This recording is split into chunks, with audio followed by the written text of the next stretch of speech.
Avocado, যা নাকি আজকের দিনে দাঁড়িয়ে মোস্ট ট্রেন্ডিং একটি ফল। আজ আমি ভাবলাম সেটা দিয়ে একটা ব্রেড টোস্ট বানিয়ে ফেলি। অ্যাভোকাডো কাটাটা একটু চ্যালেঞ্জিং, কিন্তু না, কি ইজিলি কেটে ফেললাম। আর তবে একটু নরম দেখে কিনবে, যাতে খুব সহজেই কিন্তু ভেতরের শাঁসটা বের করে ফেলতে পারো। এই ফলে নানা রকম প্রিপারেশন বারংবার খেয়ে থাকলে বা দেখে থাকলেও এটা কিন্তু প্রথমবার আমি নিজের হাতে কিছু বানাচ্ছি অ্যাভোকাডো দিয়ে।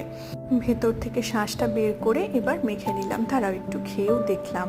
না, ফলটা সেরকম কোনো কিন্তু নিজস্ব স্বাদ নেই। এরপরে অ্যাড করলাম একটু মায়োনিজ আর গ্রিন চাটনি আর আন্দাজ মতো নুন। হ্যাঁ, তারপরে কিন্তু বেশ ভালো স্বাদ এবার এসেছে।